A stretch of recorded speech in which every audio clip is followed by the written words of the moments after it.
What a difference a week makes. Lewis Hamilton, a bit embarrassing in the Australian Grand Prix by his own admission. Fabulous to watch today in China.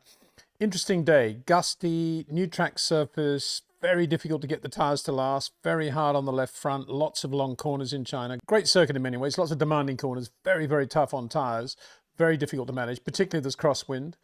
And Lewis Hamilton, and I'm going to go out on a limb here and say that I think he benefited a little bit from the last couple of years at Mercedes when he was having to adapt his driving just to try to get some sort of consistency with tyre temperature, often to get the tyre temperatures up, and was energizing the tyres as a result in a way that he never did in the first year when, say, 2022, when the Mercedes was not very good at all. And he's still driving that way. As I said in Australia, no signs yet really of Lewis doing that lovely early turn-in that he did so well prior to 2022 in the Mercedes and in the McLaren as well, and in Formula 2 and in Formula 3, GP3 I think it was. And here in Shanghai, I think on a day when it was quite difficult to get the tyres to work, it obviously found the sweet spot with Lewis Hamilton. And yeah, just brilliant to watch. Through, I mean, there are two great corners in my opinion in China. One is turn 7, the left-hander 7th gear, almost flat, but not quite. Does require, at the moment, it's requiring a lift on this track surface, just a slight feather. And it was interesting, I thought, that the only driver who was lifting just a fraction, almost in exactly the same way as the two McLaren drivers, was Lewis Hamilton, just after turning. Beautiful to see that. Whereas Max Verstappen, big lift. We'll get onto that in a second, and that's where he lost time in Sector 2 for sure. And we'll also do a comparison there between Oscar Piastri and Lando Norris. The other really good corner in China, I think, very difficult corner, is annoying corner, probably is the right word, is the left-hander, the last corner of the lap, that left-hander where it's so easy, if you've got a good lap, to either brake too late or get the power on too soon or run too wide, catch the gravel, have a lose, do all those things that we've seen so many times. There's so many drivers. A very difficult corner to line up for too, I suspect. It looks that way from the onboards. And again through there, Lewis just fabulous, just like the McLaren driver, well, like Max and the two McLaren drivers, finding a throttle position that he just stayed with throughout the bulk of the corner and then just squeezed it through to maximum on exit, whereas Charles was just sort of building up the revs a little bit more. And I wouldn't say it's a sign of uncertainty, but it was just so definite from Lewis through there. Just great to watch. No chance to use short corners on that bit of road. And interestingly, that's of course where Lewis had that famous moment when he spun in the out of the race in the pit lane in the McLaren days. And it was interesting to see that he did a similar thing in free practice 1. I say free practice 1 is the only free practice this morning because this is a sprint weekend and this was sprint qualifying that we've been talking about. And he just went straight on, much too quick, and then came back onto the pit lane again, or the pit road again. And I'm wondering whether he was just practicing that to see how quickly he can go to that left-hander before he had to hit the anchors going into the pit lane speed limit. Probably thinking, yeah, I better not make that same mistake again. Anyway, he looked really good, and he looked really good on a difficult day, which I think says a lot about Lewis's touch and feel and the sensitivity of his inputs. And yeah, that's easy to say. I mean, 7 times world champion, we know how good he is. But it was interesting to compare him with Charles Leclerc, who, well, dare I say it, he looked as he often looks on a Friday. He looked not very good, very edgy, had one big spin, not an important one coming out of the hairpin, but he just never looked quite as svelte as Lewis Hamilton. It's about the only word I can use to describe it. Even though Lewis is using longer corners, Lewis's throttle work and his brake work was just brilliant, I thought, today. And I don't think there's any answer yet as to the way to use these tyres, because you could say with Lewis's longer corners than Charles that he may be energizing them more. But because Charles is making quite a lot of mistakes at the moment, it being a Friday, it's not really a fair comparison. We'll see tomorrow, I guess, when we get into proper qualifying after the sprint race, which begins proceedings tomorrow. Quite hot as well. So very on the edge with tyres. And a good example of that was Liam Lawson, who didn't even get out of Q1. Didn't even look like getting out of Q1 in the second Red Bull, a car, as we know, almost capable of getting the pole, as Max proved in Q3. And that just shows how on the edge it was today in terms of getting the tyres to work.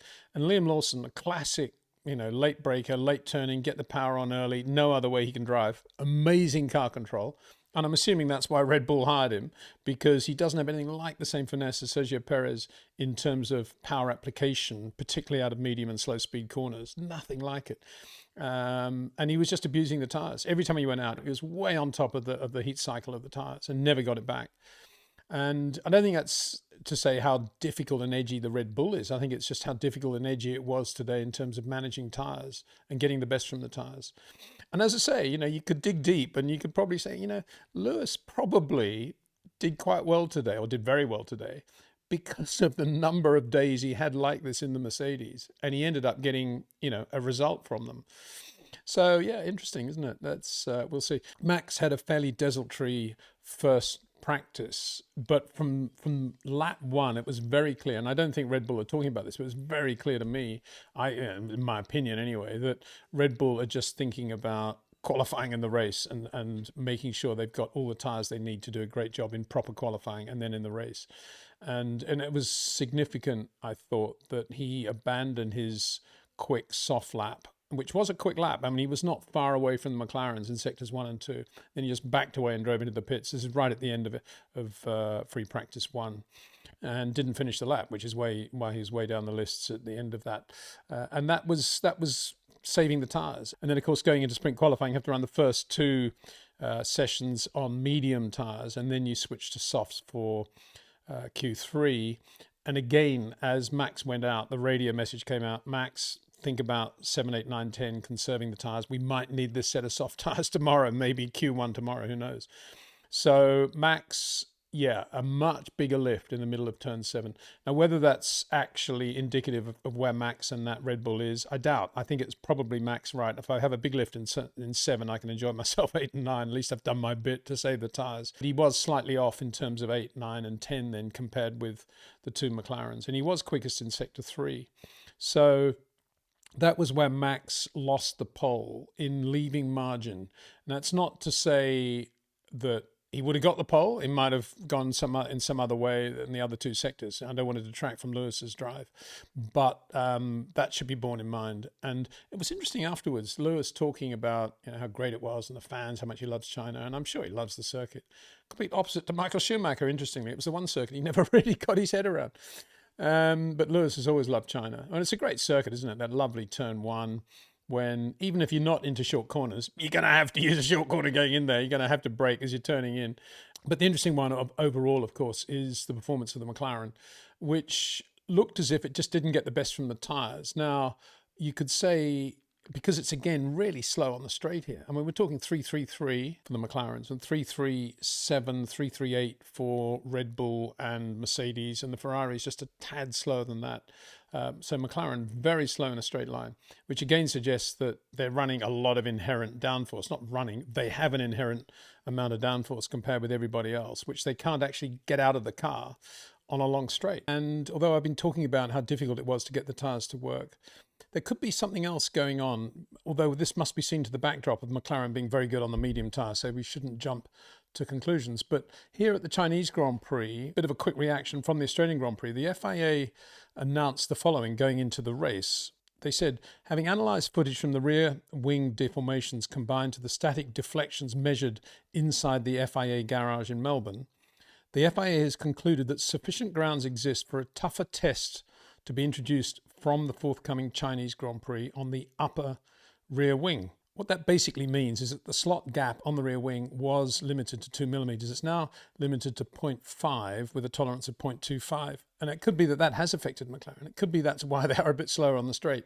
Equally, as I say, we shouldn't forget that they were very good on the medium tyre. So the indications are that it hasn't affected them more than other teams, and it's affected everybody uniformly.